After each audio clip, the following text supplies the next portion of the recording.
तंत्र। प्रायद्वीपीय नदी तंत्र में पार्ट 2 में आज हम पढ़ेंगे कि कौन सी नदियां अरब सागर में गिरती हैं और उनकी क्या विशेषता को लेकर परीक्षा में प्रश्न पूछा जाता है। तो आइए हम शुरू करते हैं। अरब सागर नदी तंत्र, अरब सागर में गिरने वाली नदियां। तो पहला है इसमें अरब सागर में गिरने वाली नदी साबरमती। साबरमती नदी का उद्गम कहां से होता है? तो अरावली पर्वत के निकट उदयपुर जिला से होता है। अरावली के निकट उदयपुर जिले से साबरमती नदी का उद्गम होता है। साबरमती नदी का उद्गम होता है और ये खंभात की खाड़ी में या अरब सागर में गिरती है। अब हम बात करेंगे कि साबरमती के बाद कौन सी नदियां अरब सागर में गिरती हैं। तो विंध्याचल पर्वत के निकट अमरकंटक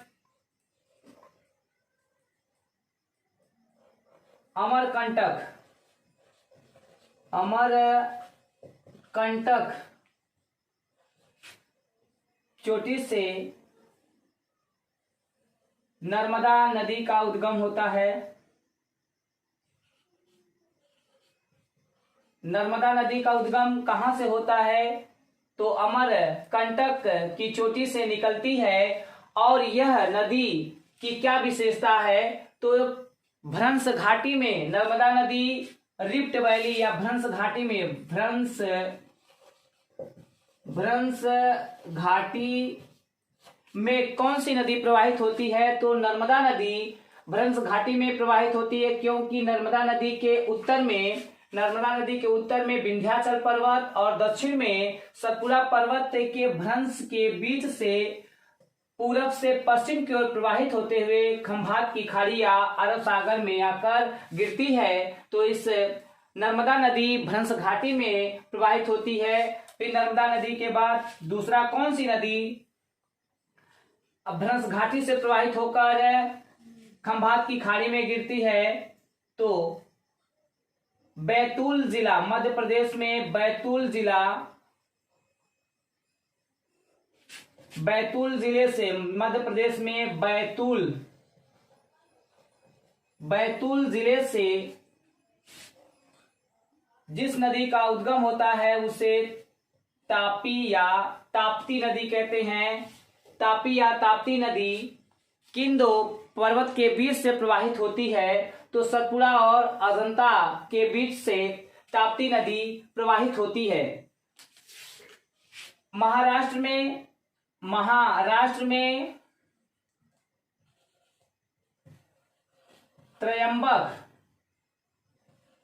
त्रयंबक चोटी से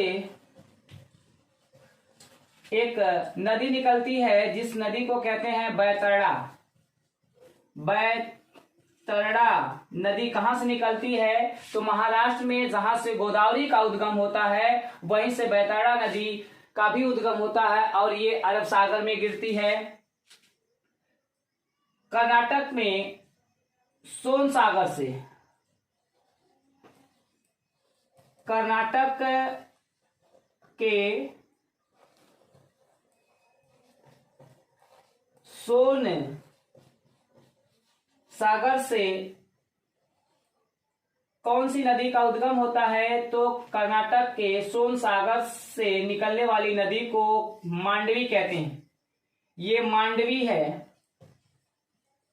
मांडवी जो गोवा की सीमा बनाते हुए अरब सागर में गिरती है, इसे क्या कहते हैं? मांडवी नदी।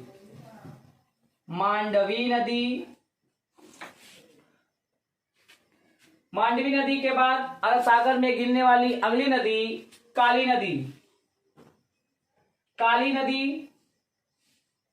नदी का उद्गम कर्नाटक में बेलगांव से से होता है और ये अरब सागर में गिरती है, तो इस नदी को कहते हैं काली नदी।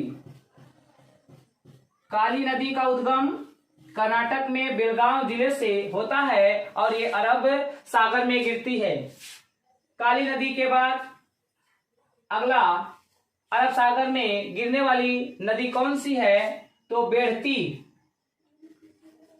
बेढ़ती नदी, बेढ़ती बेढ़ती नदी का उद्गम कर्नाटक में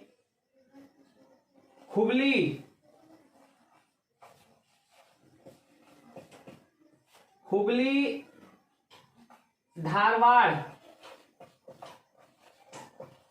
के निकट से निकलती है और यह अरब सागर में गिरती है। कर्नाटक में शिमोगा जिला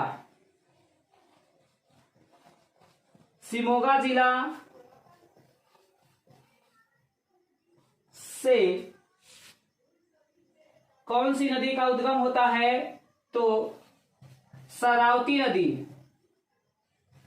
शरावती नदी का उद्गम कर्नाटक में शिमोगा जिला से होता है और ये अरब सागर में गिरती है।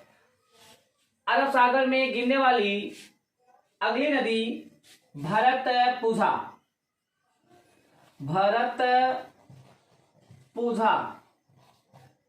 भरतपुझा का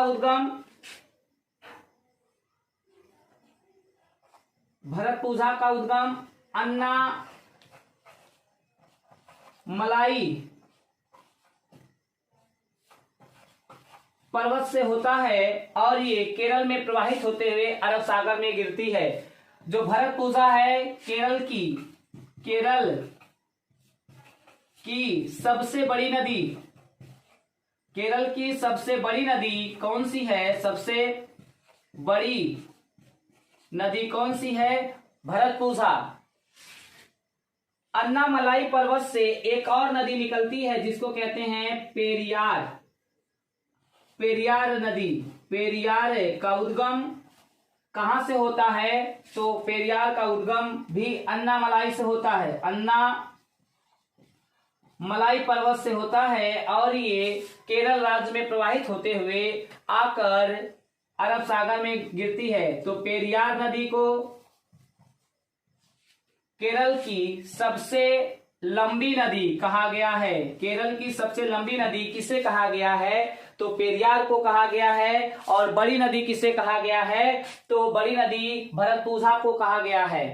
तो ये अब हम बात करेंगे कि अरब सागर में दो अन्य विशेष नदियों की बात करते हैं जिसमें एक का नाम आता है माही नदी। माही नदी का उद्गम कहां से होता है? तो विंध्याचल पर्वत के निकट एक झील है जिसका नाम है मेहद झील। देखिए विंध्याचल के पश्चिम में एक झील है जिस झील को हम कहते हैं मेहद झील। मेहद झील से कौन सी नदी का उद्गम होता है? तो माही नदी। और ऐसे उत्तर की ओर प्रवाहित होते हुए फिर ये दक्षिण की ओर प्रवाहित होते हुए आकर खंभात की खाड़ी में गिरती है। तो इस नदी को हम क्या कहते हैं?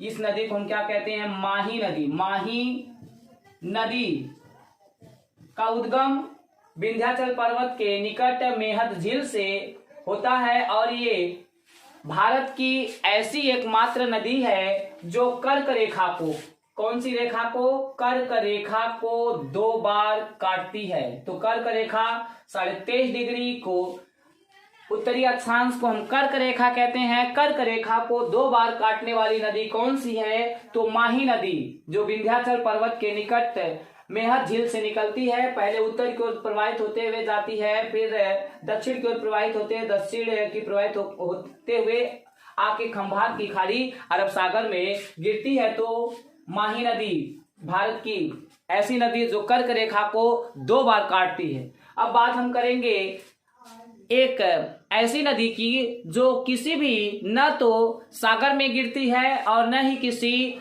नदी में मिलती है। उस नदी का नाम है लूनी। लूनी एक ऐसी नदी है लूनी नदी एक ऐसी नदी है जो तो न किसी सागर में गिरती है और न ही किसी नदी में मिलती है। तो इसका उद्गम कहाँ से होता है? तो अरावली के निकट नाग पहाड़ी है। अरावली के निकट एक पहाड़ी है जिसको हम कहते हैं नाग पहाड़ी। अरावली के निकट ये अजमेर जिला में अजमेर जिला में नाग पहाड़ी से निकलने वाली नदी को हम क्या कहते हैं? लूनी नदी। यह लूनी नदी राजस्थान प्रवाहित होते हुए ये जो कच्छ का क्षेत्र है, कच्छ के रण में, कच्छ रण मैदान में आकर विलुप्त हो जाती है या समाप्त हो जाती है। तो जो लूनी नदी है इसका उद्गम राजस्थान में अजमेर जिला के निकट नाग पहाड़ी से होता है और राजस्थान प्रवाहित होते हुए, रेगिस्तान से प्रवाहित होते हुए या थार के मरुस्थल से प्रवाहित होते हुए जो कच्छ का, गुजरात में जो कच्छ का मैदान पड़ता है, इस कच्छ के मैदान में आकर विलुप्त हो जाती है, दलदली क्षेत्र में समाप्त हो जाती है। तो लूनी नदी एक ऐसी नदी है जो न तो किसी नदी में मिलती है और न ही किसी सागर में मिलती है।